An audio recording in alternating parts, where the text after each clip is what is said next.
This is a 16-member country organization.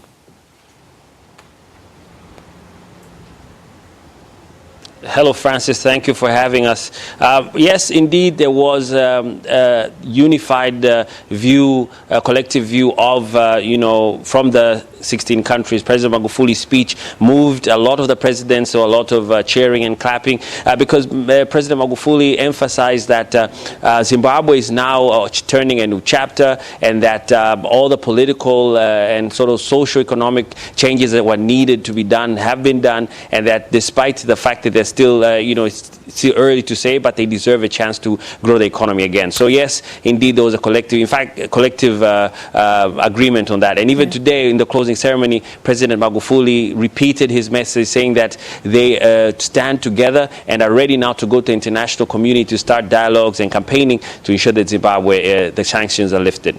However, in just the last few days, there have been scenes coming out of Zimbabwe of police beating up protesters, Amnesty International suggesting that they were innocent, that the police have brutalized these protesters. Was there any criticism for Zimbabwe?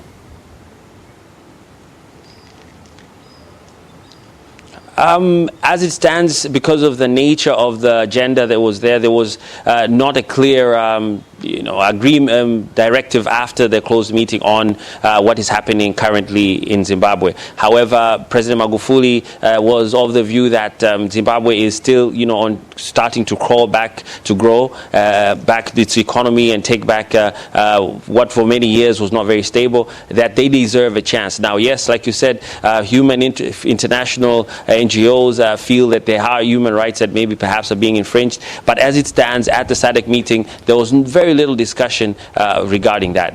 All right. The theme, looking at development, trade, job creation, were there any new tangible ideas on the table around those issues?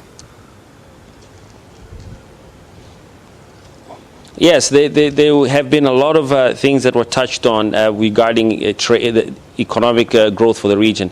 Obviously, like the theme that you touched on, industrialization is what most of the leaders agree would be the tool to change lives. Now they are looking at further implementing the SADC industrialization strategy 2015 to 2063 that sort of highlights the roadmap that these countries are supposed to take towards changing their countries. However, it seems that most of the economies are still behind the roadmap markers, and that now they agreed to push further. Each country to work on improving infrastructure development, each country to work on policies that prevent the private sector to participate effectively in the economy, and then collectively they want to work on barriers that reduce or make inter-regional trade cumbersome. So this is just their way of trying to ensure that they can fast track. Now, under the leadership of President Magufuli as a chairman, he was very hard on the Secretariat, saying that now it's all about getting results, and this is about changing the lives of 327 people. So it's going to be interesting to see how now, after this important meeting, these countries will react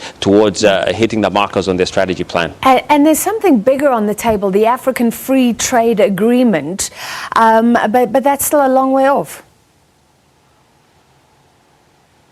All right, we've lost Daniel Kijo, unfortunately, from Dar es Salaam.